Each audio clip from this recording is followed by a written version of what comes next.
Hey guys, welcome back to the third part of this series with Vinny in the Formahoof. So today we are 5 weeks down the road and we've come back to have a little look. Vinny's going to have a little bit of time off now, so he's being turned away for a couple of weeks, and we're going to have a look at these Formahoof and come up with a shoeing plan. But before we do that, we've got the Metron system here.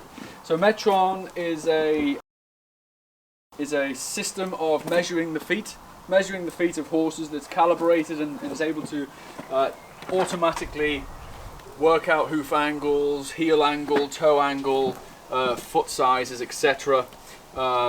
Similar to how x-rays are taken, horses will stand on blocks. We've also got the Eponamind system that will be used to actually take the picture. So what we'll do is we'll get him on these blocks first, we'll get some pictures just so we've got a record of how his feet are at this stage, and then we will discuss the shoeing plan. So, okay.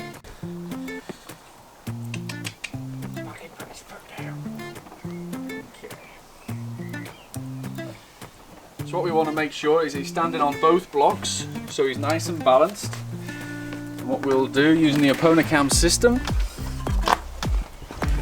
is we'll get some lateral photographs, and we'll also get some frontal ones. We call them dorsal palmar or DP shots. So using the Eponamind app, we want to be roughly between 24 inches away from the foot, and we want it facing the horse. That would always help. Okay.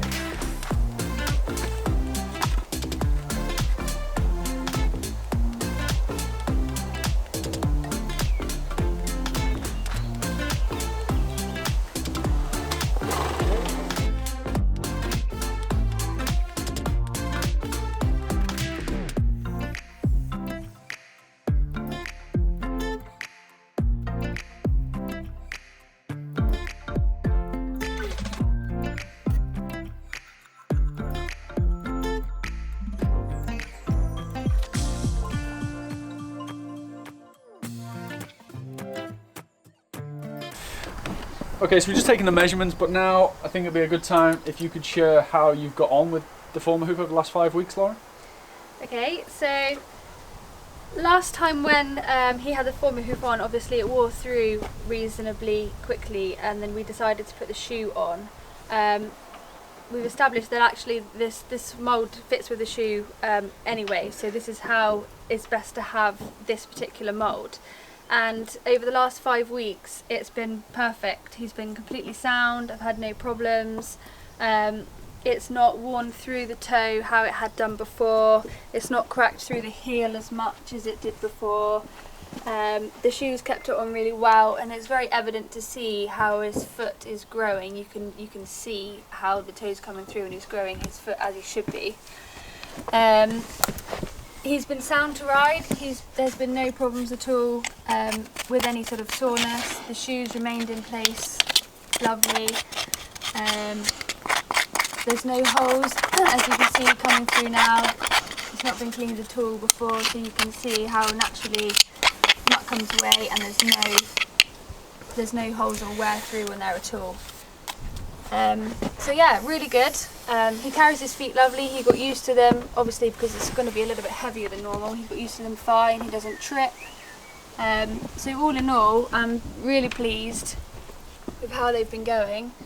And if we were to continue to have problems with his feet, it's definitely something that we found to work for him, so he can continue to work comfortably in whatever he goes to do, jumping, hunting or whatever. So we're going to keep them on for a bit longer. He's going to be turned away now for a bit of a summer holiday. We'll take the shoe off underneath it because there's no real need to keep that on now, and the Formahoof can sort of wear away naturally in the field to give him that bit of time to grow a bit more foot, and hopefully from that he'll have much healthier feet. A lot of the time it's a question people have is, if we're putting a horse in Formahoof, is that going to be that shoeing protocol then for an extended period of time? And the answer to that is it depends on the applicator, why you're applying the Formahoof. In Vinny's situation, we were applying the Formahoof as a rehabilitation to get his feet back to good, strong, healthy feet, grow a little bit of hoof wall, a little bit of sole thickness, and sort of help those heels that had ultimately collapsed on him. So I think we did have an issue at the start with the mold and withstanding the regular sort of exercise he had. It was wearing out, but I think, and it's a good point to highlight now, there are different molds available. We use the performance mold, which is a mold designed for the application of a shoe, and it was designed in the thoroughbred industry, so it was designed for thoroughbred racehorses. Vinny being a thoroughbred ex-racehorse, we thought it would be a great mold, great fitting mold for him. But ultimately it is a lighter weight, as I said, performance mold, so it didn't withstand him being barefoot in this environment. So there are other alternatives. So there's a traction mold and a barefoot mold, which do have more substance to them, which we could have went for, but we thought with the performance mold and the application of a shoe, we would be able to address the issue that we had. And we're now 5 weeks down the line, and as Lauren explained, he hasn't missed a beat since. So they've worked brilliantly.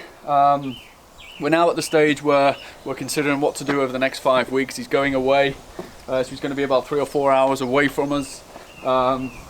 So how we manage these feet now during that period, we've had a good discussion about, and what we've come up with is we are going to remove the shoes. We're going to take the shoes off and leave the Formahoof on the feet. By doing that, what will happen as the horse is out in the field, similar to what happened the first time, is he'll wear the toe rather than wearing the heels.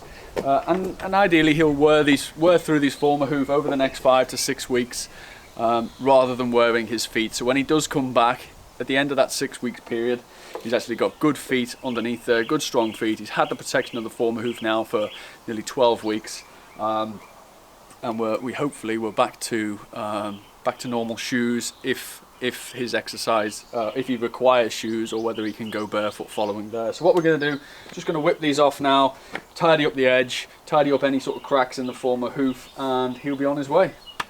Okay. Just before I take the shoes off, we can see that there's plenty of material in the shoes. He hasn't worn the shoes.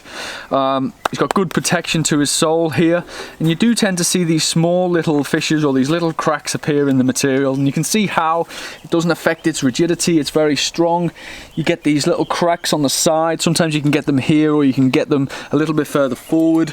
He's got one little defect there, and that's just normal expansion and contraction of the foot, so it will put stress on the material.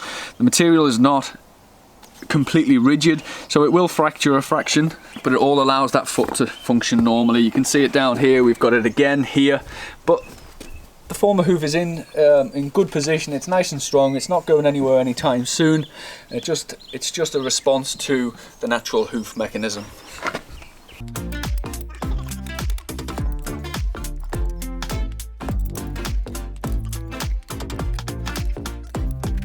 So you can see with the application of a shoe, the Formahoof really does protect that Formahoof, and you get the benefits of everything that the Formahoof provides, whether that's sole protection, whether that's helping that orientation of the foot, building up the mass in the hoof wall.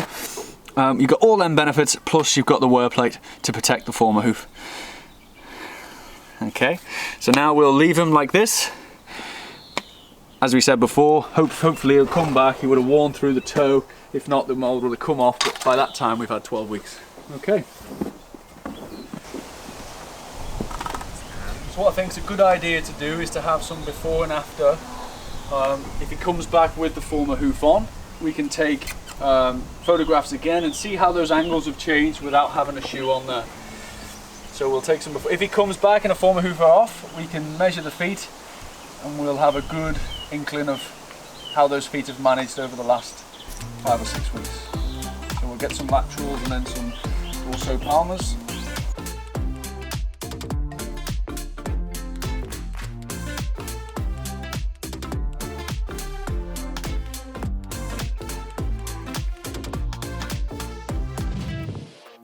Okay, so that's a wrap. I hope that was a good insight into Formahoof, or our experience with Formahoof anyway.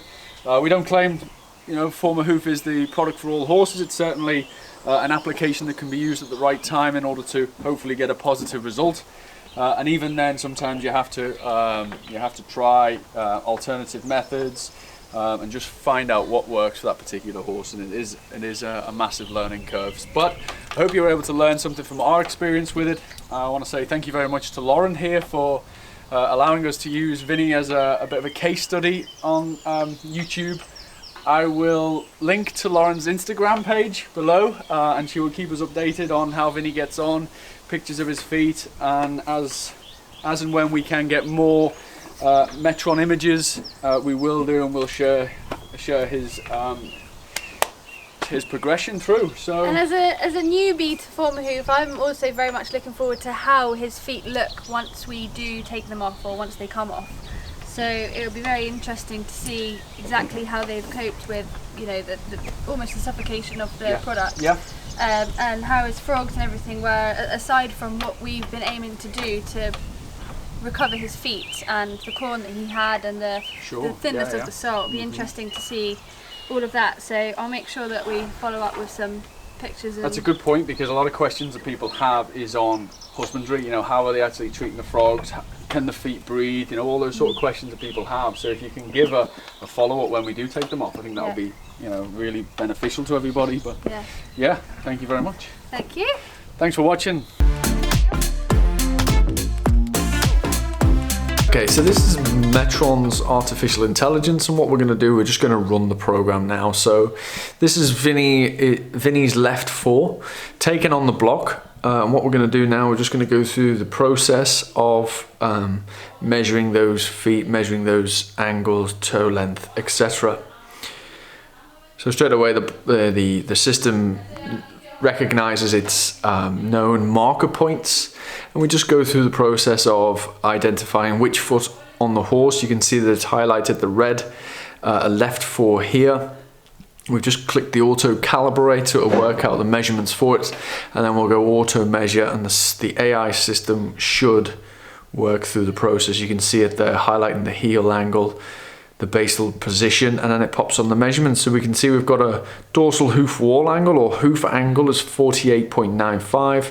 We've got a heel height of 1.3 inches, heel angle of 38.96, and an overall foot length of 4.95 inches.